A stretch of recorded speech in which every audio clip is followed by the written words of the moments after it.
Hello and welcome to Clog Sports, your ultimate and number one sports show in the nation. My name is Nanaya Osari, and as always, it's a pleasure to come to your homes, to come on your screens, to come into your phones, to bring you the best in the world of sports. Yes, today we are going to delve deeper. We are going to look at the transfer business of some clubs, some of our favorite clubs, how they are doing. We're going to look at Sports Keto Kreku and the YEA boss, what they discussed and what it was all about. We're also going to look at the minority in parliament and their kind gesture to the female national football team. There's many more on Clog Sports, your ultimate and number one sports show in the nation. And to do this with me, I have my usual suspects, my partners in sports, not crime, my partners in sports. I'm talking about Isaac Opoku, aka the landlord of Ghana football, and I'm talking about Champion Benito, the champion of champions. Guys, why? It's a beautiful Wednesday afternoon. Yes, fantastic one. Yes. Fantastic one. I call it Wonderful Wednesday. Yeah, wonderful Wednesday. Oh, nice. Before we go on, we have to sort of, we are not in normal times. I say that because someone dear to the entertainment fraternity has actually left us, and I'm talking about Daddy Lumba. And we want to maybe highlight a little bit of his importance in sports. A lot of people will think that Daddy Lumba was not maybe a prominent figure when it comes to Ghanaian sports, but we all know the kind of role that he played. If not for nothing, we knew that when you get to stadiums and all that, if you want the place to be jump up at halftime and all that, you play songs and all that. So we know his kind gestures towards some sporting icons, sporting clubs and all that in Ghana. I just want you to highlight a little bit on that. Well, Nana, I think it was very sad on Saturday morning when we all heard the death of our legend. He's our legend, so it was unfortunate. So you remember Musafoni Yako. Nana, he has done it all, and he has done it all. We saw him when he celebrated his 60th birthday, the things that he said, and inviting people to stage to come and sing with him, Sarkodie, Stoneboy, Shetawale, and those kind of people. So I think it's a big blow for Ghana, and it's a big blow for the entertainment industry and the sports industry. And I know him very well. He's a very good father, a grandfather. I know him through someone in this house. From Kwadaso. No, he's age with Frimpong. So I know him very well. So landlord, but the things you say. I'm just being Frimpong is from Kwadaso, and Daddy Lumba too is from Kwadaso. So he was part of the production team when Daddy Lumba was coming up. So Frimpong knows him very, very well. So I didn't sort of Frimpong, so it's not easy though. So it's not easy, but we're just hoping that the family and the children will be at peace. But the things that landlord says on Clog Sports, most of the time, Benito, it's amazing. But as you were saying, a really good person in the sporting fraternity, known for his good deeds and all that, has left us. Daddy Lumba, what are your thoughts on it? Yes, Mewa, very good afternoon to our viewers as usual. It was one of the most sorrowful thing to have heard over the weekend. That was on Saturday. I've had the opportunity to visit his house around Tantra Hill. So, since his demise? Yes. After his demise, yeah. And then if you get to his residence, it tells a lot. The man is indeed gone forever. When you get to his entrance, the ambience around his residence is not something good. Obviously, since he's gone forever, you wouldn't expect things to be good around his vicinity. But anyway, with my little encounter with the late Charles Koyofosu, I could say that he isn't just a legend for the music aspect or for the musical conversations in this country. Yeah. His legacy cut across because if for nothing, I think for like the past 30 years, I'm sure he's the only artist whose demise has been discussed at the floor of Parliament.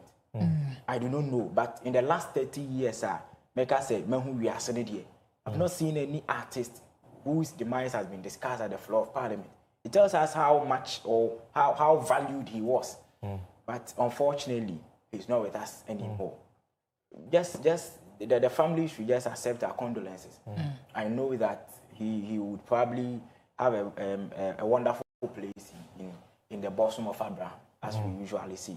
It's something very hard to take, but maybe we've not thought of it. Within a space of 4 or 5 months, we've lost 2 great icons when we're talking about music. Dada KD and Daddy Lumba. But Dada KD was a child or the son of Daddy Lumba, and then it's one of the tough things to just uphold. But all in all, I say the that's how can. Yeah.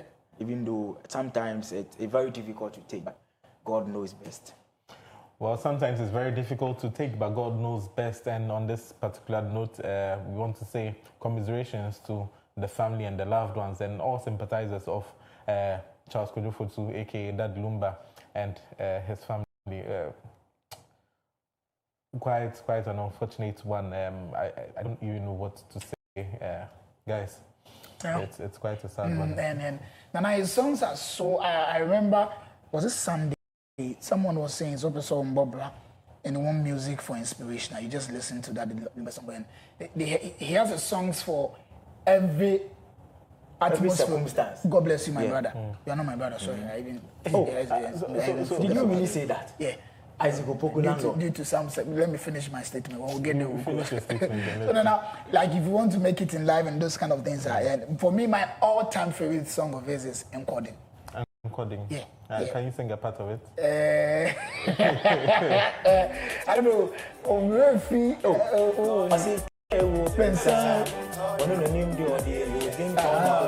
So God bless my producer, so you can hear that in the background. Yeah, so then it's a very sad though, but actually God knows best. Right.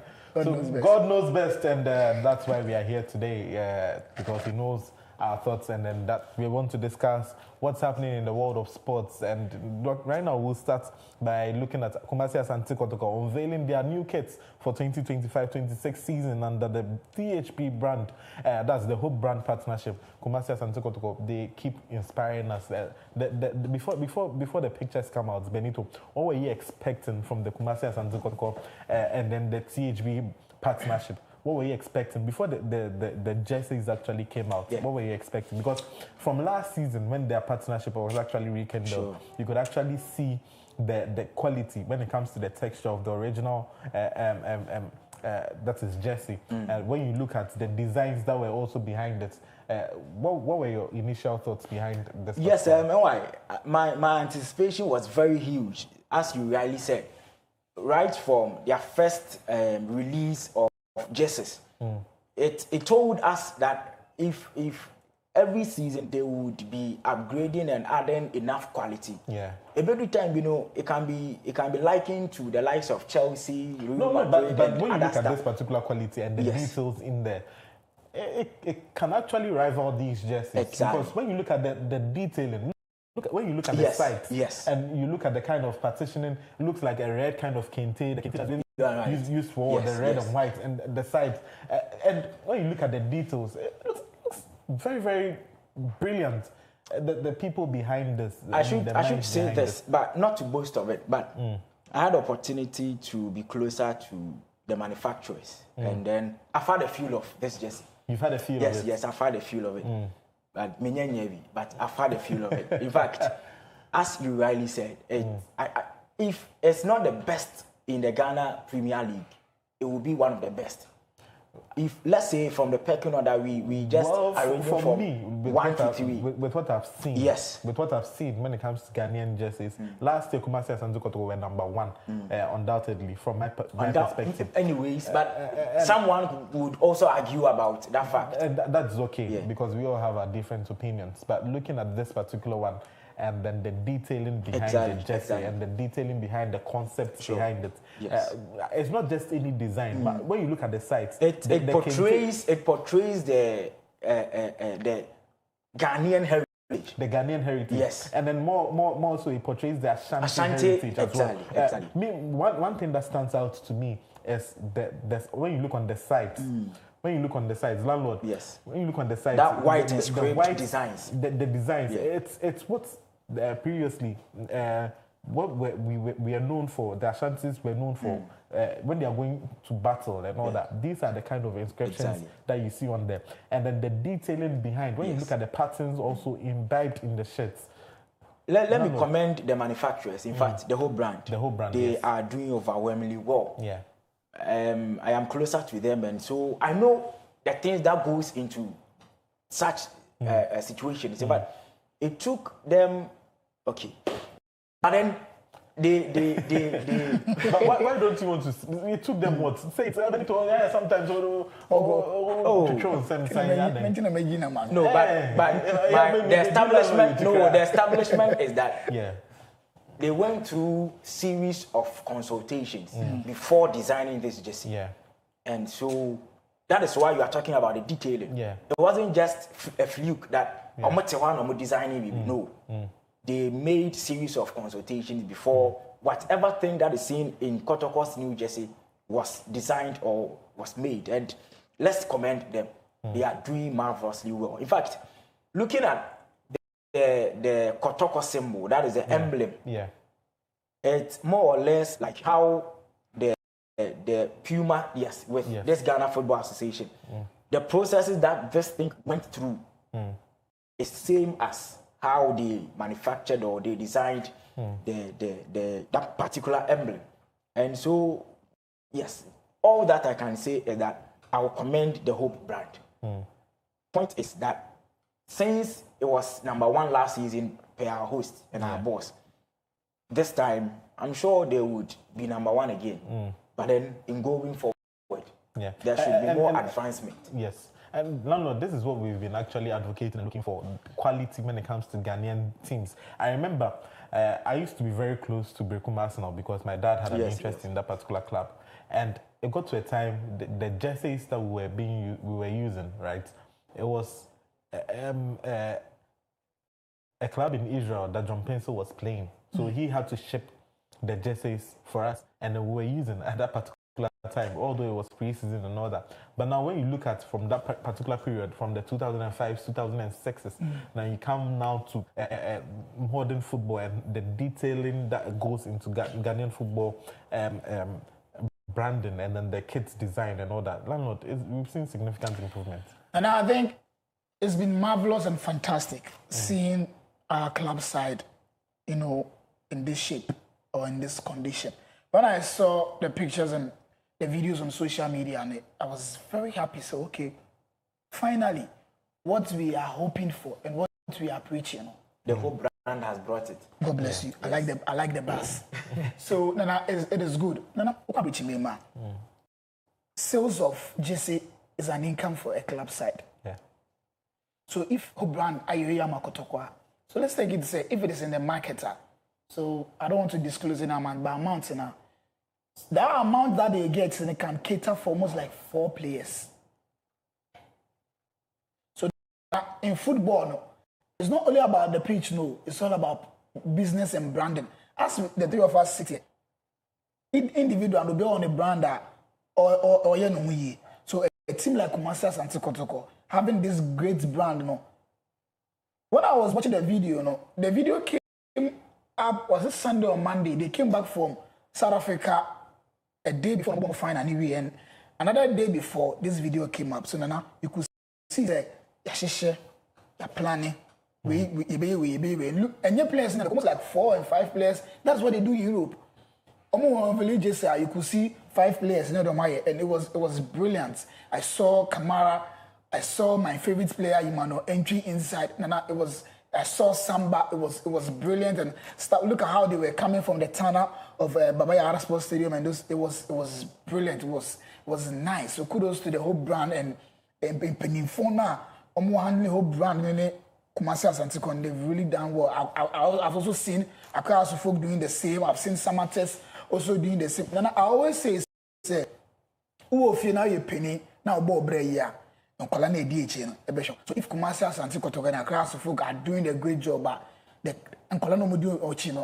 so kudos to them. It's a very great one. I'm not a Kotoko fan, but Charlie, I am going for this one. This time I want to get all the 16 jerseys so that every Friday show I'll just be in the Ghana Premier League jerseys.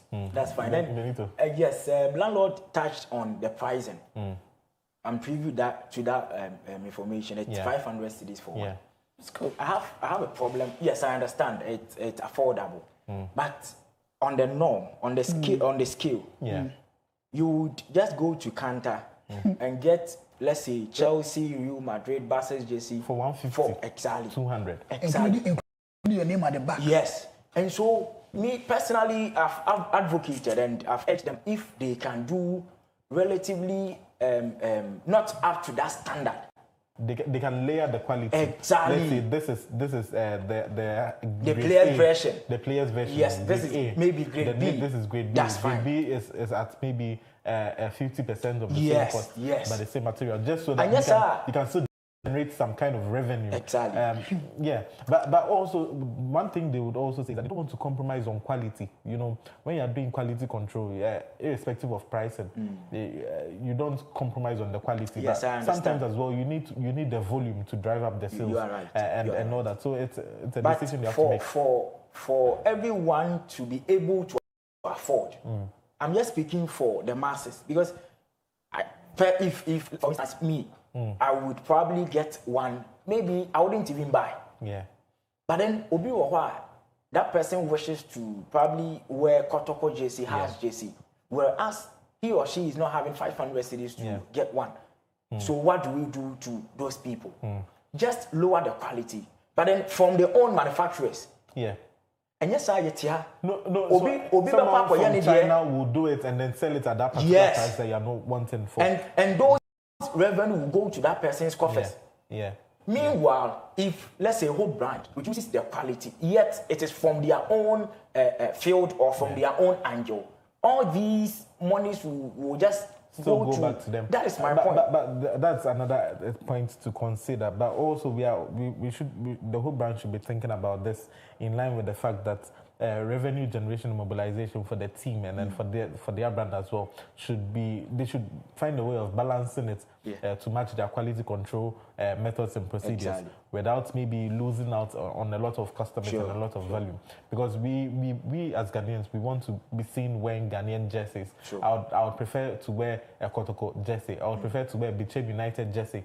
I would prefer to wear any other Samatex and in fact, the likes. With these ideas, it would raise the recognition of the Ghana Premier League. Yeah. It should, but why is it that I know that there's the problem of quality? Why is it that jerseys from our own local clubs, they cost more than those who are imported and maybe on a lower level? Why can't we just? Why do you think the decision to produce maybe of another grade different from the top grade to suit a majority of the markets? Why do you think that these decisions are not being made by the whole brands and other brands that make or manufacture jerseys for Ghanaian clubs? I'm surprised. Maybe they've not thought of that thing. That is why some of us are raising such concerns. I know that with this, your Ghana jersey is a player's version, the boarding power. But you would get similar one with same designs and everything, same features, but probably around 150. I know that yours is around 1,000. Yes. And so it is because you are a rich man. Yeah. You get it. Rich man picking. So you will be wearing the player's version, same inscriptions and designs. I might be wearing, let's say, 150 price of the jersey with same and similar inscriptions. But Yeshiamia, Mr. Ghana jersey. Yeah. You get my point. Yeah, and so it's high time these manufacturers should be considering all these factors. At least the recognition of the Ghana Premier League would be massive. Because if, let's say, someone is buying it for 500 cedis, you've made lower grades, yet quality, like 100 cedis, 150. The number of people that would be wearing the local club's jerseys within a period of time definitely will just be massive. And yes, sir, you have a Kotoko house. No, be Liverpool jersey, Upper Stadium. Well, that's true. So maybe in doing this, in looking at the pricing, let's not make it universal and say this is the price of maybe making these jerseys. You should appeal to the markets that you have. Take into consideration a lot of factors. Look at the minimum wage of Ghanaians. How many people can actually afford a football jersey? Because jerseys are seen as maybe not luxury, but not luxury goods per se. But maybe you can actually classify them in that particular way because you need to get food, you need to get shelter and all that before you think about getting the these other things. things you And are when you thinking look at the level of majority of Ghanaians, after purchasing or doing all these things, they don't have much to spend. So it's advisable that you make it, you appeal to a lot of your customers or the people that would actually like to wear it. Maybe experiment, make about 30,000 pieces of that particular quality or of a lesser grade, and then you just sell it with a lower amount and then see how that sales go in comparison to the actual grade A. But economically, that one would get enough market. Yes. I understand the quality aspect you're coming from and how to just not to just belittle your grade and other stuff. But even with these Liverpool jerseys we've been wearing and Real Madrid jersey, it is made because about Africa. Yeah. The price probably around a market in Cantamanto will definitely be different from when you go to, let's say, a mall. Yeah. Yet it's the same jersey. Yeah. Similar inscriptions and designs. Yeah. And it would definitely help us. It would definitely help us. All right, so it's definitely going to help us if we should structure our prices in such a way that will appeal to most of the Ghanaian populace so that they can actually afford it, and then make sure that we are wearing Ghanaian colors, we are wearing Ghanaian clubs, we are representing them on a larger scale in and around wherever you go. On this particular note, we'll go for a short commercial break. When we come back, we have more for you. Don't go anywhere. This is Clog Sports.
guys, we are back. You're still on the nation's ultimate and #1 sports show. My name continues to be Nanaya Asari. I'm in the studios with Isaac Opoku, aka the landlord of Ghana football, and I'm here with Champion Benito, the champion of champions. We've actually talked about pricing of Ghanaian jerseys.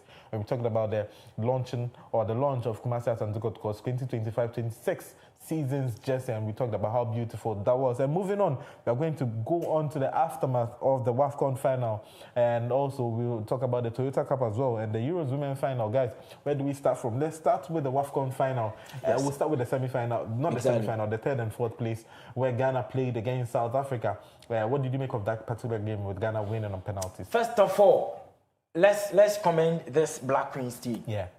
Even though I might know own assertion that they could have done more or better, yet with this feat they did well. Psychologically and then mentally, they were up to that task. And then because it was within the shortest time since Kim last took over. Yeah. I said this thing on the same platform that so one just en route through Morocco and go to Sweden. Yes. Oh, Massa, because I understand he took over in about less than 7 months. Yeah. But everything, the foundation was built for him, just to do 1 or 2 things to the team, and off we go. Even though I agree that we had problems when we started, and that problems it wasn't just on a silver platter or a no, because majority part of these players that were shining at that particular level, it was their first time playing in such competition. Typical example is that Chantel girl, her first time playing at this higher stage, and so it wasn't of no news. We never knew they would do such stage, but this time on Ghana football is changing. The atmosphere, everything is really changing. The last time I called WAFCON tournament, we were run up and was like 2-4. How, if you guys can help me with? Actually, yeah, it's been a while. So it's been a while, and we saw the performances in the semi-final against Morocco, and we saw against South Africa in the 3rd and 4th place. They really done well. And as Benito was saying yesterday at the dinner, and I saw some of the footages on social media and television. It was so nice. You could see the girls are very, very happy, especially Chantal, first time coming to Ghana, no? Abuano. So I think I will say this, and I will say this on this precious TV station. Maintenance is a very good thing in this world. We should just maintain this team, Nana. We have the team. Look at our goalkeeper, solid. So before we went, everyone was talking about Kim Last. The head coach. And yes, and everyone was talking about Laura Haptel and how we lost her to Zambia. And that it showed that we didn't sort of have the necessary arrangements. Have we all now bought into the Kim Last philosophy? Have we now bought into his performance, or this is just a tournament and we should just overlook it and look at his actual performance on the day? Yes, as you said, in fact, I'm using your own words to answer your question. This is just a tournament. He did nothing to please us. I don't want to use please, but to convince me that he's up to the task. No, he did well. Not 2 ways about that. But personally, and in fact, as a journalist and as a technical man, I did not see his footprint within the team. I saw he was still sailing through whatever thing Noah Hoptel left. Yes. Because he had the foundation, and the foundation was very solid. With that foundation that lady left for us, it was very, very fantastic. Let me borrow your word. And so, whatever thing that Kim Last has achieved, he has achieved by the works of Nora Hoptel. And at this point, I feel the Yebekan is Sanjuma. So we shouldn't be carried away by this glory. No. I still think and believe that we should have gone for the ultimate. I understand. No one expected the Black Queens to reach that height. But the moment you are Black Queens, you are coming from Ghana. And why? A man in the league can call World Cup and send a member to That's true. That's true. But now let's not go into the tactics too much. Another event that happened, landlord, at on the floor of Parliament, and then at what we've seen is that the minority in Parliament have actually donated 100,000 Ghana cedis to the women's national team for their heroics or their heroism.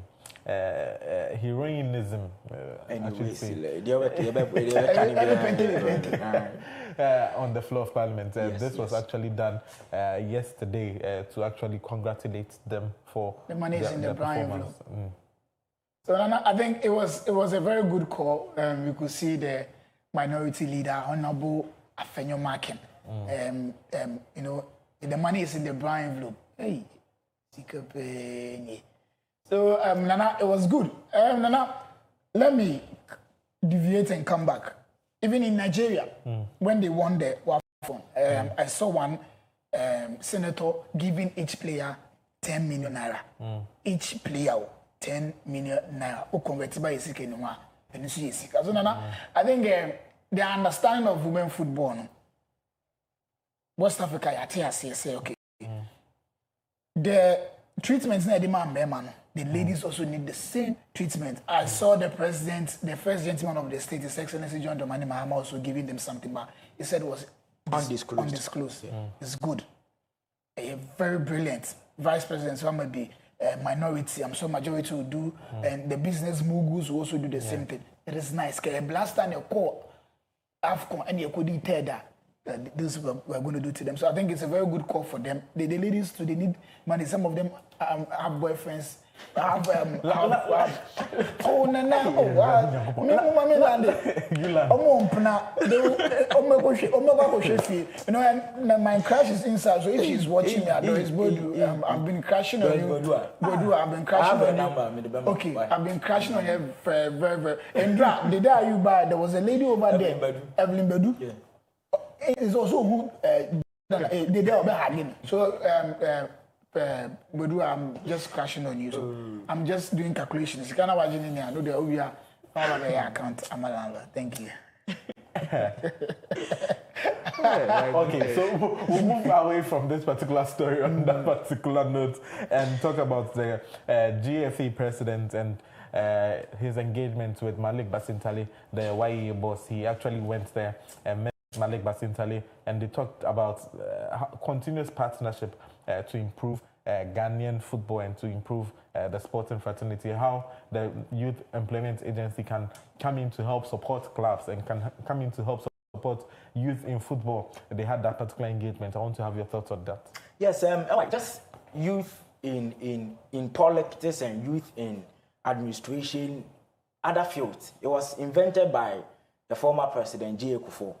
And I really remember within those periods, around 2004, 2005, thereabout, it was basically a platform for the youth to be cushioned, so that whatever thing, be it your talent, be it from education, from all aspects of life, you can also do something for yourself. You can, so you have a better living.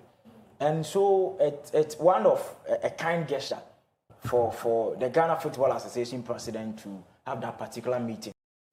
I think and believe that it is high time we encourage such things, because if you are the Youth Employment Agency boss, and it's basically within the Ghana football enclave, say youth, it's between 18 and 40, right? Yeah. Definitely. So Obia Oye, a member of the GFA staff, no, it's basically a youth. And if you have that partnership where you can just bridge, or you can just cushion them through education, through sports and other activities, at this point, I believe and think that it is the youth that is ruling the world. Wherever you go, the youth are having major share in governance, in administration. And so we're just hoping that after this meeting, good reflections and good things will be happening or will coming up right after this particular meeting from these two great personalities. Landlord, I want to hear. And I think it's a very good call for Ghana, and then a very good relationship too between the YEA and the Ghana Football Association. So the Ghana Football Association is a like enlargement boom. Yeah, papa. And we know Malik Basintali too is a very good and very energetic young man. So for him collaborating with the GFA with coming up with this initiative, and it's a very good one. So Benito said something about youth, age, from 18 to 40 years. I think it's a very good. Usually 35, but it's 35. Exactly.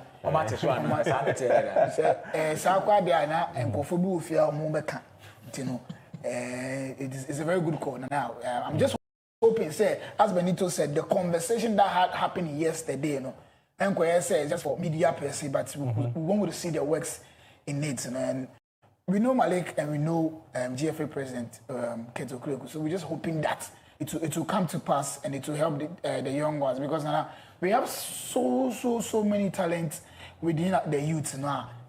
So if this partnership is there now, or if this partnership not bad there, why not? Let's work together and see how best it can go for the country. Well, let's work together and see how best it can go for the country. Now we'll turn our attentions to international sports a little bit, and we'll come to the realization that Joao Felix of Chelsea Football Club has actually left them to join Al Nassr, and this was confirmed via Chelsea's Instagram post, with Joao Felix also responding or commenting on that particular post. He mentioned that once a blue, always a blue. Guys, let me hear your thoughts. Joao Felix to Al Nassr, joining up his idol Cristiano Ronaldo. Joao Felix Akiria. In fact, he's one of the great talents I've known from Portugal. Yeah, I understand. He still has a lot more in him, but if we are seeing in a weekend, you can't predict nature. Yeah. For whoever that knew Joao Felix from Benfica, yeah, he had great exploit. Very. When talking about his skill set, his dribbling abilities, his IQ, vision, and other stuff, he was in fact, I would say he was, because it's as though the talent is shaking. But a lot of people say Joao Felix was. I'm just saying that, and come to think of it, Joao Felix is just 25 years of age. Yes, he's just 25. Considering the fact that he's played with Messi, he's not playing with Ronaldo, he plays with Ronaldo, he's played with Antoine Griezmann, he's played for Atletico Madrid, he's played for Di Maria, AC Milan, he's played with Benfica, he's played with Chelsea, and all that. And he's still 18 years of age. It's quite crazy. He's still 25. 25 years of age, I should say. It's quite crazy if you think about it. That makes me sometimes, it saddened my heart, because with his exploit, at this point, if we're mentioning people closer to the Ballon d'Or, his name should have been mentioned. But here he is now, with all his talent and his skill set. No disrespect to the Saudi Pro League, but I'm talking about his development and how he just penetrated through Europe proper. Because moving from Benfica, he went straight to Spain. Yeah. And you could clearly see that his transition was so quick and swift. But then and he moved at 18 years of age. Exactly. He was a teenager with that skill set. Obi one in Benfica, I wouldn't understand what I'm talking about. Yeah. But Joao Felix, he was one of the super players I love from Portugal. But at this point, I should say, consistency, they say, is one of the important things in the world. And why? If you do a particular thing for a longer period, it makes you relevant. That is why the legacy of Ronaldo and Messi can't be overlooked. For you to be consistent over a decade. For that particular period of time. Sharing that particular same stage for over 14 years. 14? It's over 15 years. And so it makes you unique. That has been Joao Felix's problem. The consistency aspect.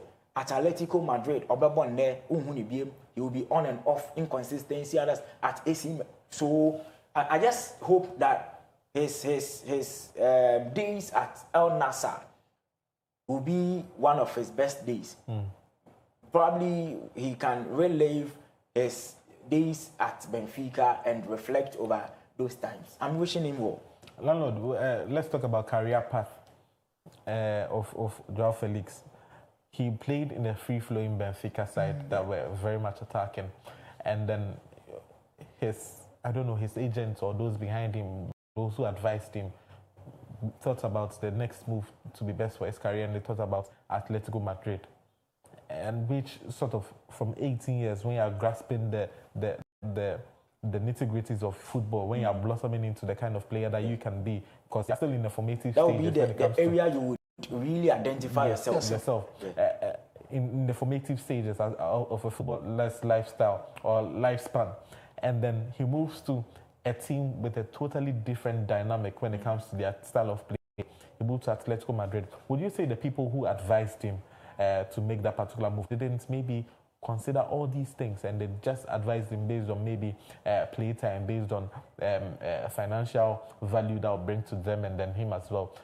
What actually happened, or what transpired? And I think what transpired was, when you reach a certain age in this world, unless God intervene, she knew a catcher BT.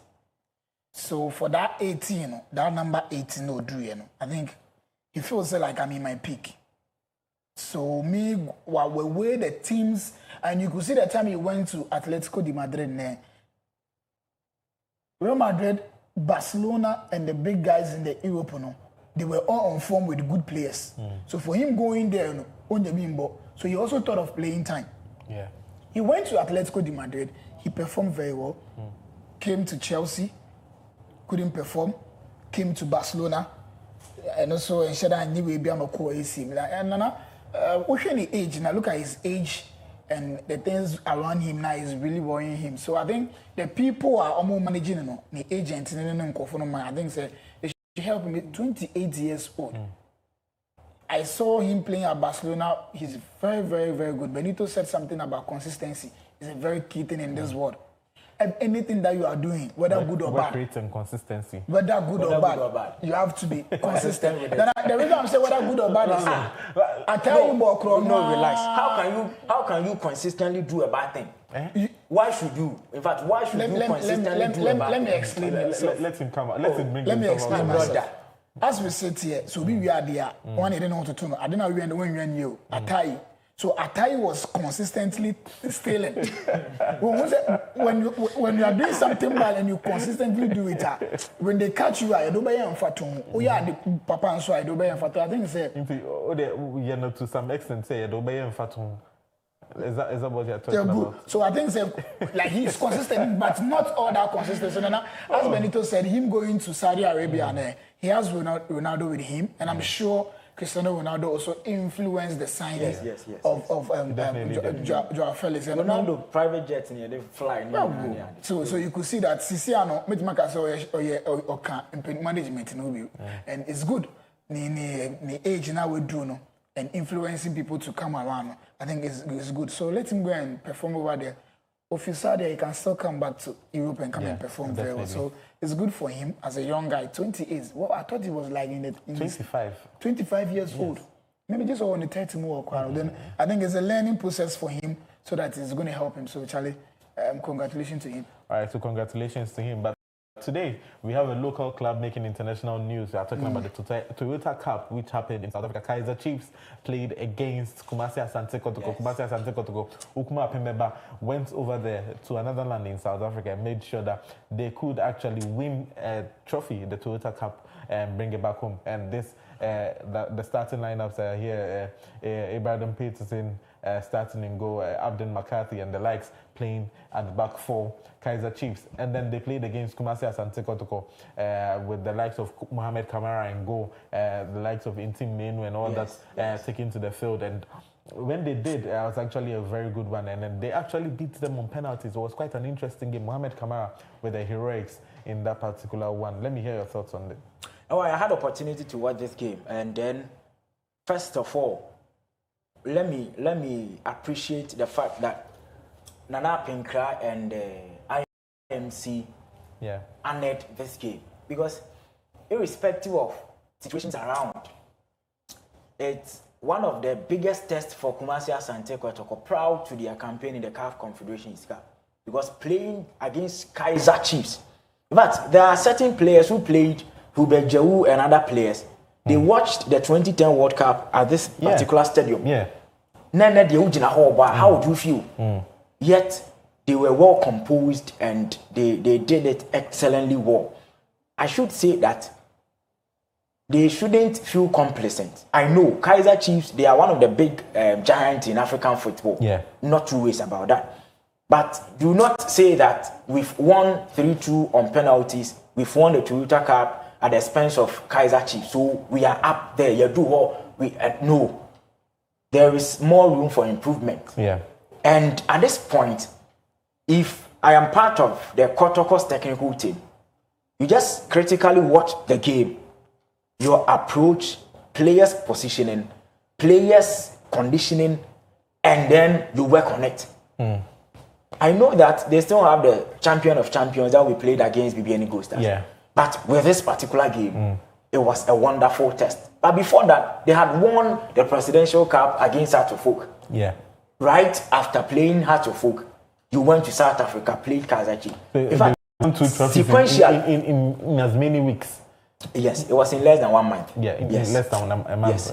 And so sequentially, you are getting there. Jadad will attest to the fact when you are doing preseason, there's something we call sequential rhythms. Yeah. And so Saonim has a ball of which it's your local rival. Yeah. You've gone outside the country in that high intensity game.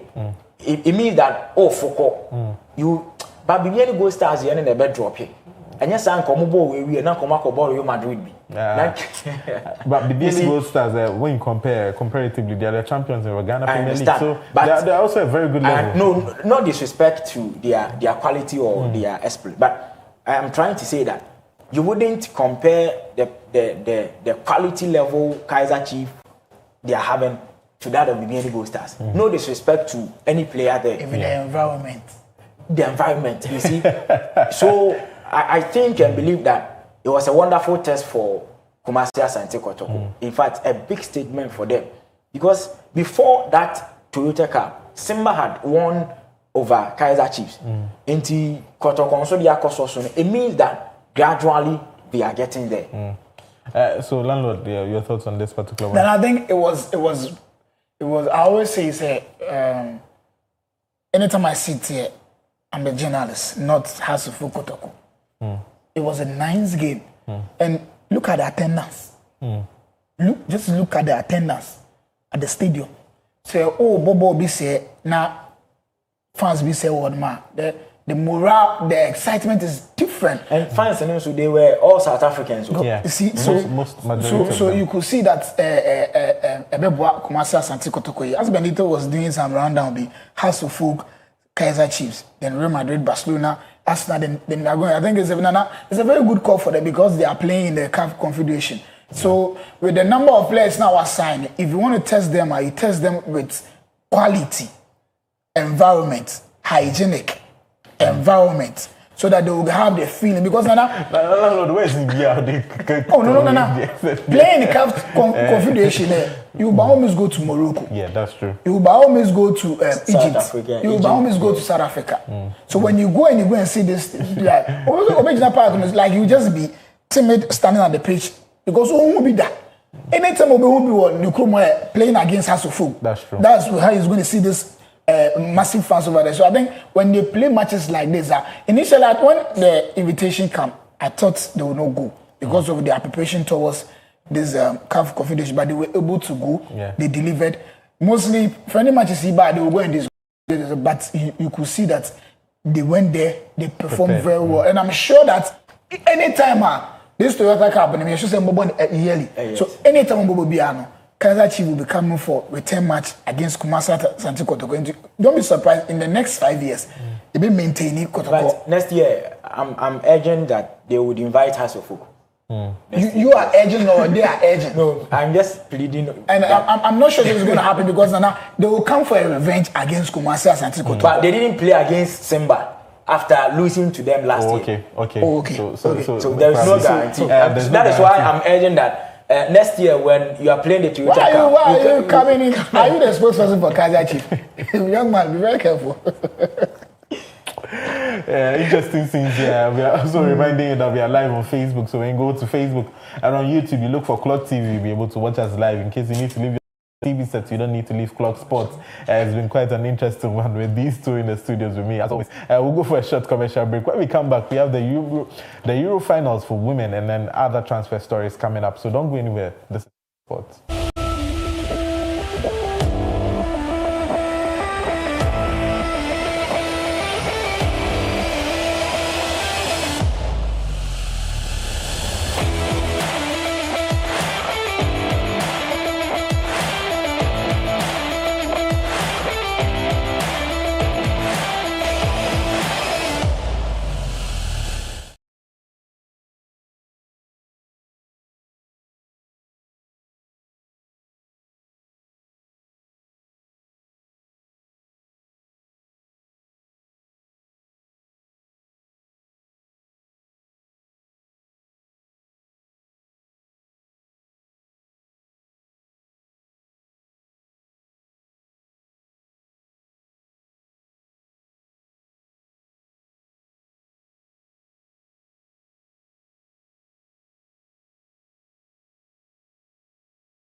We are still on Clog Sports, your ultimate and number one sports show in the nation, and it's been quite an interesting one in the studios here. Kind of reminder that you can send your messages via WhatsApp and we'll be ready and available to read them for you. 0500500421, 0500500421. That's the number that you should text us on WhatsApp. The number is displayed on your screen, and then we'll be kind enough to read your comments and your concerns. We are going to delve into the world of transfers. But before then, let's tackle the Women Euros and what happened over there. England faced off against Spain, which was also another encounter that we saw in the Champions League final where Arsenal faced off against FC Barcelona women. This time around on an international stage, we saw Spain, the Spanish national team, take on the English Lionesses in this thrilling encounter. Sit back and relax for the highlights.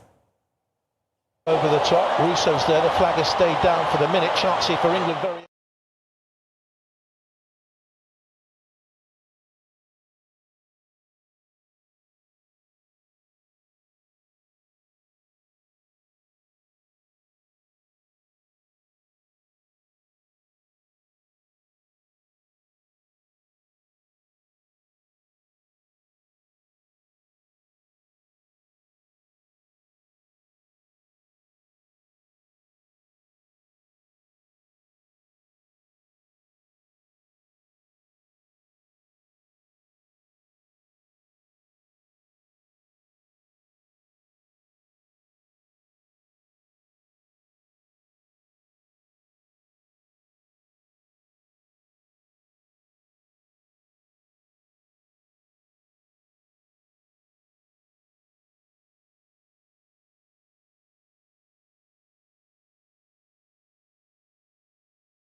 5 different finals and then 5 different tournaments.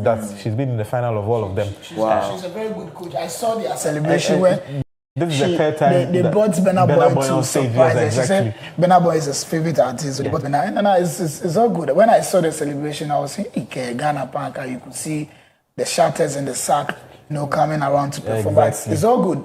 It's a stepping stone for us. Ghana football, so we're just hoping that in the next WAFCON or maybe World Cup, we'll just go and lift it, inshallah. All right, so away from women football now, let's turn our attention to what's happening in the world of transfers. We'll start by highlighting a particular team that has made 6 incomings in this particular transfer window, and not being biased, but I'm going to talk about Arsenal. Arsenal, guys, do you think with the type of signings that they've made, they're contenders for the title for real this particular season? They've been always contending for you, but how to practicalize the realistic aspect? I should change because they're always title contenders. But do you think that they are going to go all the way through for this particular title? Considering that, let me mention the players that they've actually signed. We've been thinking about how Arsenal can go all out in winning the English Premier League ever since Mikel Arteta took over. Most especially right after his first season, within the second, his third, fourth, and coming. The moment you see the Arsenal team, their squad depth, the quality they have, it is very clear and evident that team way there, they should be able to win the EPL. But always, it's also been clear and evident that they need a number 9. I understand. They need a striker. No 2 ways about they need a striker. But that thing wouldn't be enough justifying reason. We've seen Pep Guardiola without a number 9, yet he was succeeded. Yeah. But when you look at the quality of midfielders and wingers that Pep Guardiola had, you don't compare sort of the same. But landlord, Arsenal have signed. They started by signing. I have not landed. Why are you cutting me short? Okay, you land from me and let me continue. I've landed safely, but safe landing. These guys, they want to bully me in the past. Safe landing. Let's not bully him, but just understand where this one is coming from. He's an Arsenal fan. I'm not an Arsenal fan. But on a more serious note, Arsenal, they've been very strategic with their signings. Yes, they've been very strategic. It's as though they've identified certain problems within their team and trying to fix them. So now, when they started in this particular transfer window, they made go of certain players. Exactly. I'm going to talk about Thomas Partey, who left Arsenal, and they let go also of Jorginho as well. So that should tell you that they needed 2 players to be in the sitting position. Well, they started with also letting go of Neto. Neto was their goalkeeper, and they brought in Kepa Arrizabalaga. Kepa Arrizabalaga came in to deputize for David Raya. When you look at Kepa Arrizabalaga, coming in for 5 million British pounds, you realize that Kepa Arrizabalaga was a very, very good addition to their team, considering the fact that they had number 1, a mainstay in David Raya, and then now bringing a Spanish counterpart. And also talking about Spanish counterparts, they signed Martin Zubimendi to replace Thomas Partey as the starting CDM, that's the deep lying playmaker or the register. So they brought him in there. Zubimendi has been a mainstay since Rodri got injured for the Spanish national team. He's been the starting number 6 for the Spanish national team, and he's down there. And then to replace Jorginho, they brought in Christian Nogard.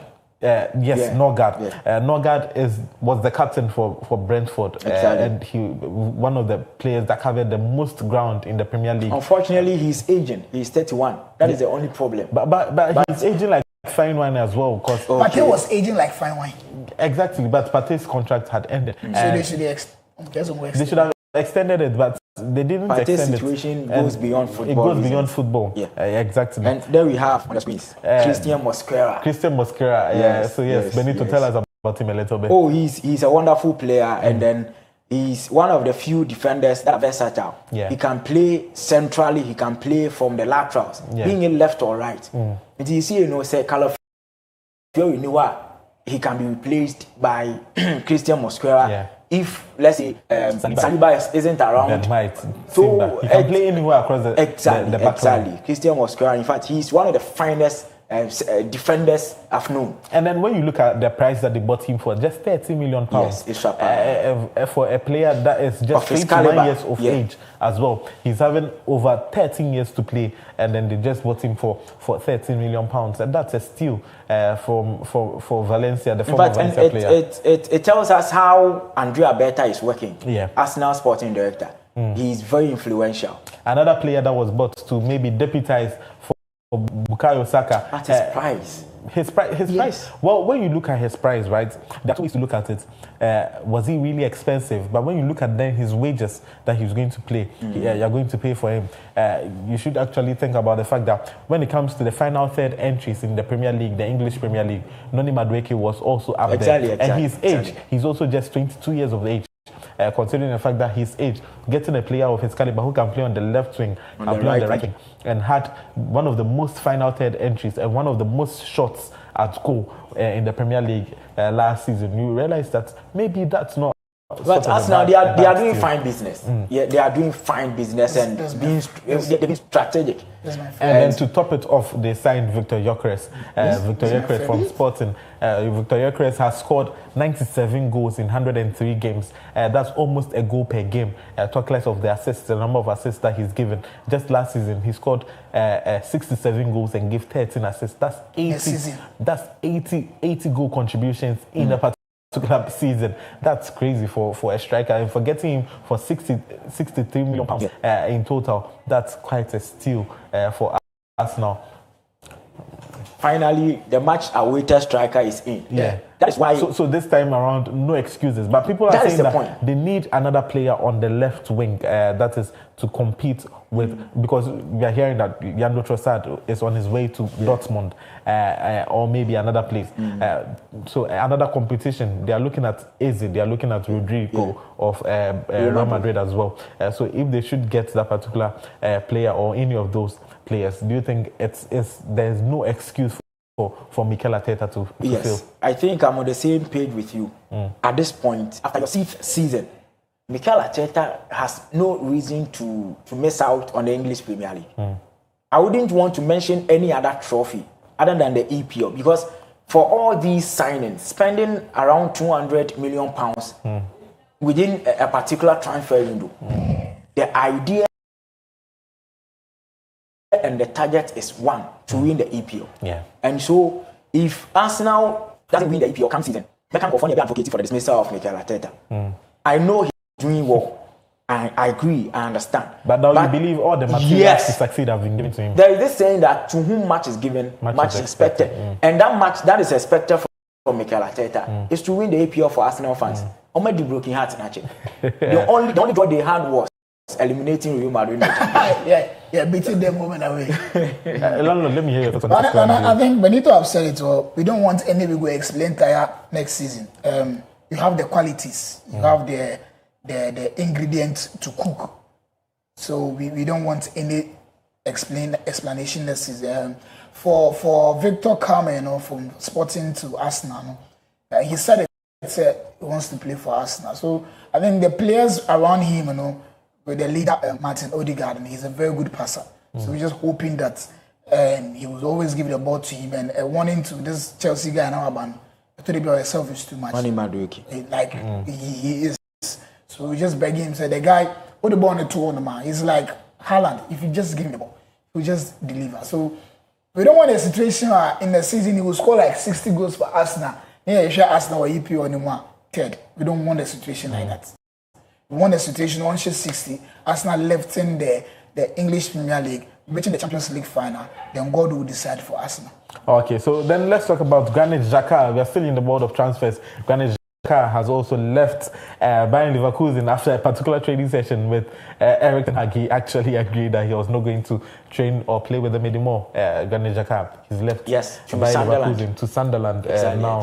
And new number 34 for Sunderland. And people are tipping that Granit Xhaka, 32 years of age at the moment, Granit Xhaka is going to be maybe the manager for Sunderland come the next 18 months, considering the fact that they may, looking at how the Premier League goes, sack their coach, and then he is coming on in the capacity of a player coach.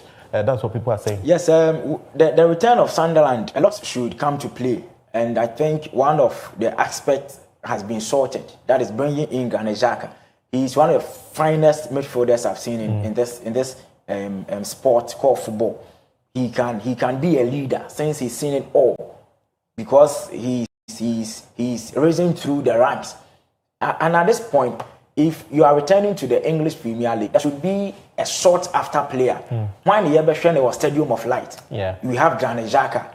At least from the marketing aspect, he can help raise certain amount of money for the team. And I still think and believe that it's a wonderful signing for Sunderland.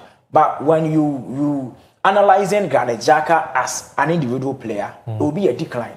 It's as though Wafuana was assigning per the clubs he has played. And at this age, going to play for Sunderland, it's more or less like a retrogression. But all in all, there are wider, from the wider picture, he has a lot to offer, and he would definitely help Sunderland. He's definitely going to help Sunderland, considering the fact that he is maybe at the peak of his career, and he's coming to now climax it for with Sunderland. And talking about that, Sunderland, looking at the kind of purchases they've made, they signed players in the age region of 21, 22, from 18 to 22 years or 23 years. Those are the players that Sunderland have signed. So you realize that they needed one particular leader to come and stand out for that particular young group, and then maybe mentor them or usher them to the Premier League field. And Granit Xhaka has been involved in 2 title races, so he should know about all what that demands. But he's also, in his time at Mönchengladbach, he's been involved in a lot of things. Now let's turn our attention to our next story, which is Luis Diaz. He's actually gone to Germany. He's actually sorted for a way out of Liverpool for quite some time now, and he's been granted. Now he's been unveiled as a new Bayern Munich player, winger, for 75 million euros. That deal was completed with Liverpool. So Liverpool now have 75 million euros in the bank, which they are using to chase Isak. That's also basically altogether. Yes. My landlord, let me hear your thoughts on Luis Diaz signing for. I think it's a very good signing for him as a player. Very good signing from Liverpool to Bayern Munich. So transition now is very good. Liverpool is well known in Europe, well known in English Premier League. Bayern Munich too is well known in Europe, in the Bundesliga. And you know, now wait to me and G trophy for Europe. Because you know, say, Ukrum what the German Bundesliga there, you can compete and win it. So I think it's a very good call for him. As you said in your early submission, during last season, he was a little bit sidelined in the games. Now on Yebimbo, now due to his form and those kind of stuff, but went to the national side, they pick up a little bit form and came back. I think it was Luis Diaz and Iñaki Williams where Bayern Munich was looking for, but Nico Williams renewed his contract at, how do you call it? Bilbao, and they got Luis Diaz. So I think it's a very good call for Bayern Munich, because right now Musiala is out for almost like 9 months. So for Luis Diaz also coming up, it's going to boost the team. So it's going to help Harry Kane to score more goals. So it's a good call for him and the German club. It's a good call for him and then the German club as well. But now let's talk about Bryan Mbeumo. From Brentford. He scored 20 Premier League goals last season, and then Manchester United were snappy enough to snap him up away from Brentford. So now Brentford have actually lost quite some good players. They've lost their captain in Christian Nordgaard, and then they've also lost Mbeumo, who was their best player. They are on the verge of losing Jan Wisa too. Yes, to Spurs. I'm here. But what do you think Bryan Mbeumo's impact will be on Manchester United? It's a wonderful and a fantastic signing for Manchester United, because with the current United team and the system that Ruben Amorim is using, they lacked a player like Bryan Mbeumo. And as you said earlier, his exploit and his numbers speaks for him. It means that he wouldn't be a bench player unless maybe otherwise, like injuries, dip of form, or other unforeseen circumstances. But I still believe that Bryan Mbeumo would be a wonderful addition. I've watched him during their preseason series of training sessions and other stuff. He just fits in very well, as though he's been with the team for so long. but with his exploit. You've seen players who are physically present, and such a player that Manchester United need. You can name of Dwight York, you can name of Robin van Persie, you can mention those players. And so he just fits in, and he looks more like a Manchester United player.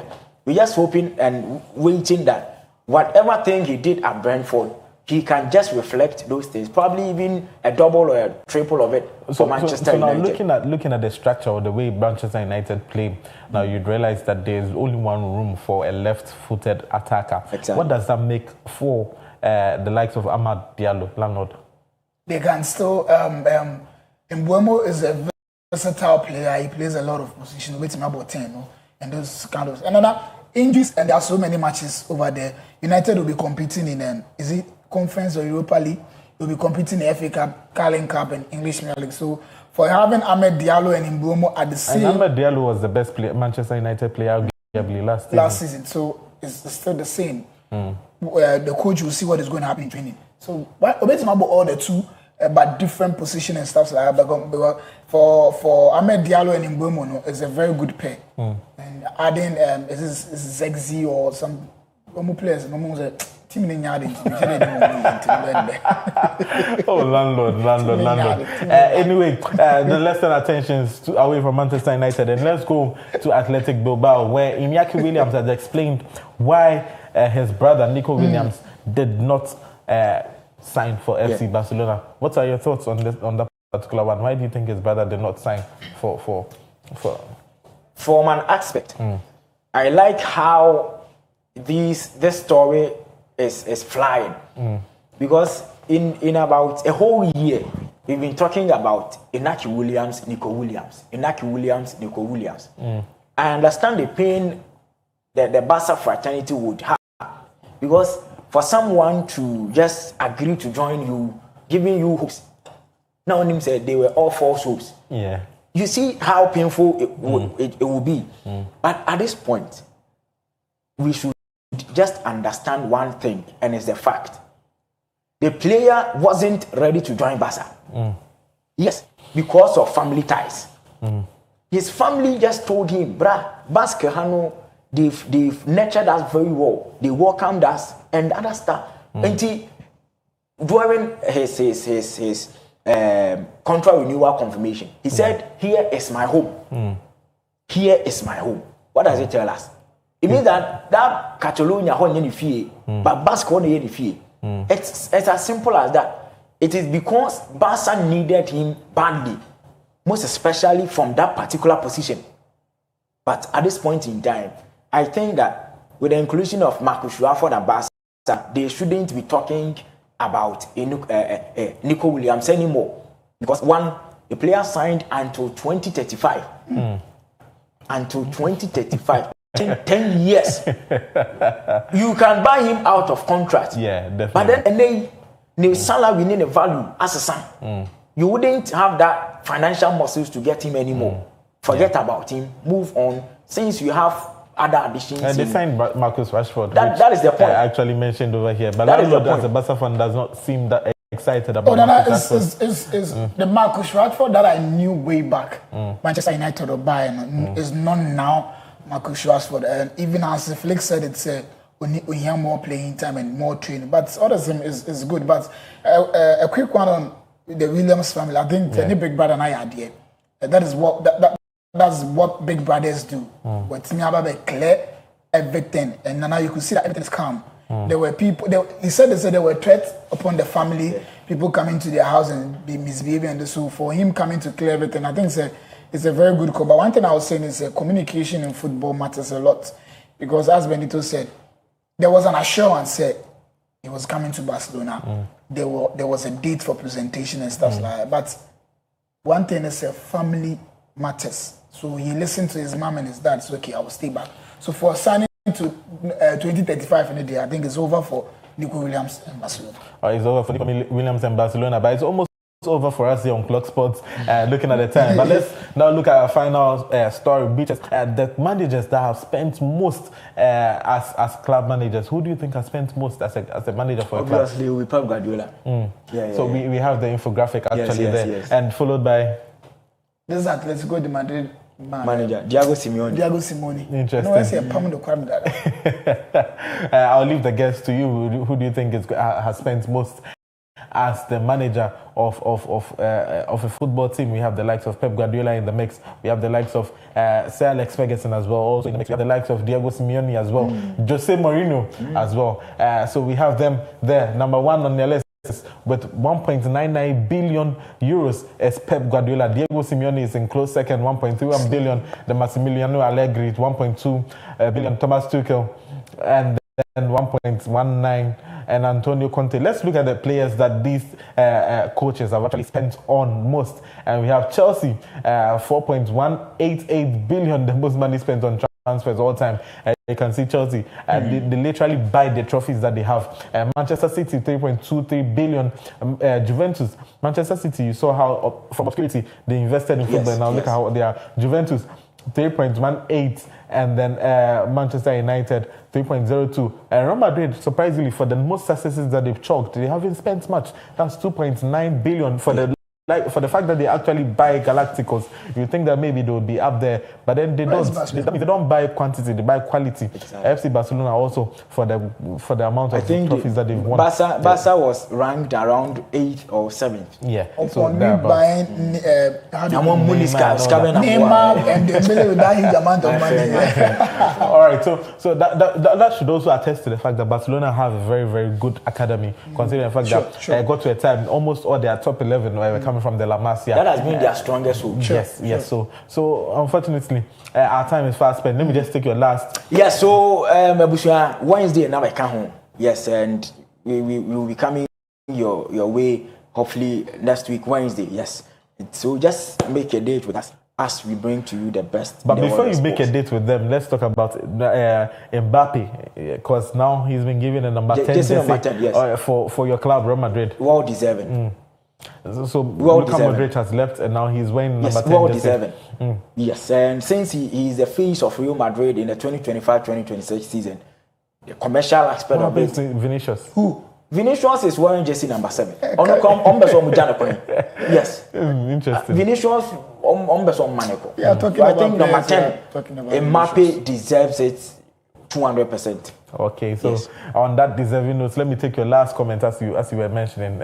So we're coming back on Friday and then Wednesday, it has come to stay. It has come to stay. So thank you guys for always watching us, and we are always grateful. We are just messengers, but we have some gurus at the back. My uncle, we want shedding Nadam for Panilumba. Okay. So on this particular note, let me just read some of the messages that I have on social media. Patricia Kunawakote, who is my mom, is watching with us. She's watching Clog Sports on Facebook, and then on YouTube also we have a lot of messages. Kudos to your team. You guys are always interesting. Landlord is my favorite. And we have this one coming from Andy. Andy saying that God bless you guys. I always love your sports show. This one is coming from Kwabena in the Upper East region. He's saying that with the conflict happening around here, I just can't wait for Wednesdays to tune my TV to Clog TV to watch you guys. Oh, that shows how Clog Sports is actually flying. So thank you guys for watching us. My name has always been Nanaya Asari. It's a pleasure to come to your homes, to come to your screens, to come on your phones, to bring you the best in the world of sports. And that's how we wrap it up. Arrivederci.